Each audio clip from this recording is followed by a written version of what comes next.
अस्सलाम वालेकुम। आज हम आपके लिए लाए हैं एक शानदार नुस्खा, यानी साथ ज़िंदगी गुजारते हुए कामयाब अज़दवाजी ज़िंदगी के लिए एक तजर्बाती हल, जिसको मैंने और तहरीन ने मिलके खूब अपनाया और खूब निभाया। और जहाँ जहाँ पे हमने इसको बताया वहाँ पे हमने इसके 100% रिजल्ट्स लिए हैं। साथ ज़िंदगी गुजारते हुए जाहिर है कि इख्तलाफात भी हो जाते हैं, इंसान की मुख्तलिफ आरा भी आ जाती हैं, बाज़ दफ़ा कुछ रंजिश भी पैदा हो जाती है, बाज़ दफ़ा रूठना और मनाना भी चलता रहता है। तो हम अगर उसको सही तरह से मामले को एड्रेस ना कर सकें तो वही चीज़ सानहे में बदलते देर नहीं लगती, यानी वही इख्तलाफ झगड़ा बनते देर नहीं लगती। कैसे ये सब कुछ हो कि हम बहुत अच्छे से किसी मामले को टैकल कर सकें और जो डे टू डे कमियां आ रही हैं छोटी मोटी वो जो छोटे छोटे से कंकर इकट्ठे हो के पहाड़ बनने से पहले ही हम उनको डिसॉल्व कर दें, हम उनको ख़त्म कर डालें और हमारी ज़िंदगियों के अंदर खूबसूरतियाँ, प्यार, चाहत और बहारें बिखरी रहें। तो वो स्ट्रेटजी आज आपसे शेयर करनी है। इसको हम कहते हैं नशस्त, लिहाजा नोट कर लीजिए। नशस्त सिटिंग, दोनों मियाँ बीवी, आप अपने स्पाउस के साथ, अपने हस्बैंड के साथ, अपनी बीवी के साथ, अपनी मिसेस के साथ जब चाहें, हफ्ते के अंदर देखें मुनासिब है तो हफ्ते में सही, 15 रोज़ के अंदर, बाई मंथली तो ठीक है, माहाना बुनियादों पे तो इसमें फ्लेक्सिबिलिटी है। जो भी आप दुरुस्त समझें उसके मुताबिक ये नशस्त रखा करें। इस नशस्त में 3 चीज़ें करनी हैं। इन 3 चीज़ों को नोट कर लीजिए कि इससे पहले जब हम इसमें बैठें इन चीज़ों को करने के लिए, इस नशस्त को करने के लिए, तो हम ये जहन में रख लें कि हम एक दूसरे के नकाइस चुनने और कमियां चुनने नहीं बैठ रहे। हम एक दूसरे से सबसे ज़्यादा मोहब्बत करते हैं, हम एक दूसरे से सबसे ज़्यादा प्यार करते हैं, एक दूसरे को मिल के हमने इम्प्रूव करना है, आगे लेके जाना है, क्योंकि मेरा साथी मुझसे बहुत मोहब्बत करता है, मैं भी उससे बहुत मोहब्बत करता हूँ। हम लोग इस ज़िंदगी को आगे तक, चोटियों तक, उरूज तक मिलजुल के पहुँचाना चाहते हैं और एक एंड पे खड़े होके इत्मीनान भरी नज़र अपनी बाकी ज़िंदगी पे डालना चाहते हैं कि हम एक ऐसी ज़िंदगी गुजार के आए हैं जिसमें हमें इत्मीनान है, तस्कीन क़ल्ब है कि हम एक अच्छी ज़िंदगी स्पेंड करके आए हैं। इसलिए कमियां चुनने नहीं बैठना, पहली चीज़ ये जहन में रख लीजिए। एक दूसरे को इम्प्रूव करने के लिए बैठना है, क्योंकि दुनिया जो है वो तो फिर सबक दे के सिखाती है। हम एक दूसरे को पहले लर्निंग फेज के अंदर डल के और डाल के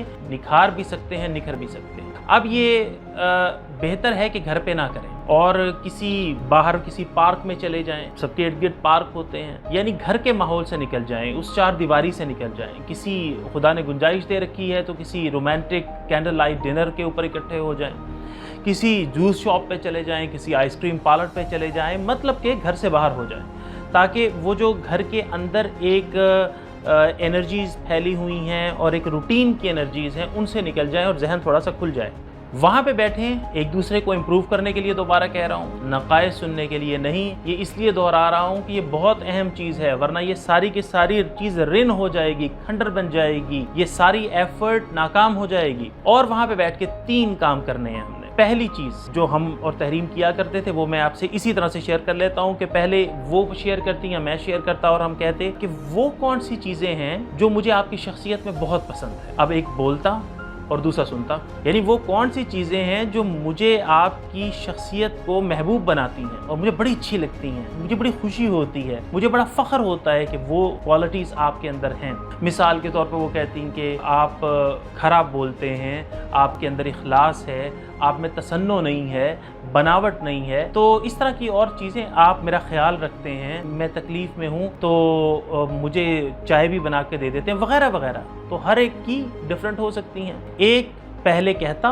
दूसरा सुनता। फिर दूसरी चीज़, अच्छा वो कौन सी चीज़ें हैं जो पिछली नशस्त के अंदर, पिछली सिटिंग के अंदर मैंने आपको बताई थी और आपने उनको इम्प्रूव कर लिया है। यानी देखिए, अल्फाज का चुनाव देखिए, अल्फाज बहुत अहम होते हैं, अल्फाज काट लिया करते हैं, अल्फाज भर दिया करते हैं, तो सारा कुछ अल्फाज ही तो होते हैं। उन अल्फाज के पीछे हमारा इखलास होता है, मोहब्बत होती है, सरशारी होती है, तो जिसका उन अल्फाज में असर आ रहा होता है, तो वो अल्फाज चुन के इस्तेमाल करने। यहाँ पे आप देखिए उन अल्फाज की तरतीब क्या है। मैं बड़ा संभल के जुमले बोल रहा हूँ, यानी ये इसी तरह से है कि हमने जहाँ पे भी सिखाया है वहाँ पे ये बताया है कि अल्फाज बहुत अच्छे इस्तेमाल होने चाहिए। तो हम ये नहीं कह रहे कि आपके अंदर पीछे कुछ कमियाँ थी तो उनको हमने, बल्कि हमने कहा कि वो कौन सी चीज़ें हैं जिनके बारे में आपको पिछली नशस्त के अंदर मैंने तवज्जो दिलाई थी और उनको आपने इम्प्रूव कर लिया था। तो एक साथी वो बताता है। उसके बाद तीसरी और आखिरी चीज़ आती है, और इसके भी जुमलों पे गौर कीजिएगा। कि वो कौन सी चीज़ है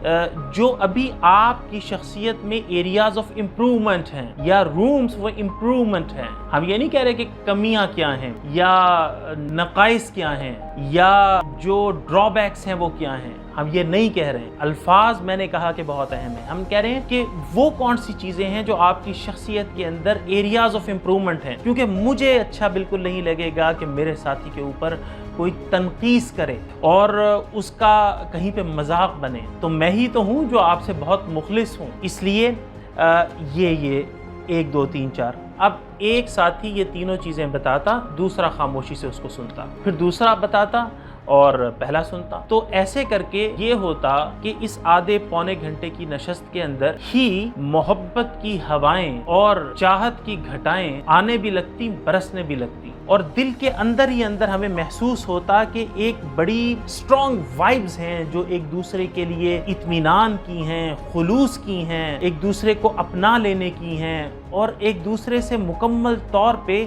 सेटिस्फाई होने की हैं। जो छोटी छोटी शिकायतें होती वो ख़त्म हो जाती, साथ साथ ये अमल छोटे छोटे कंकर जमा होते और वो डिज़ोल्व होते रहते।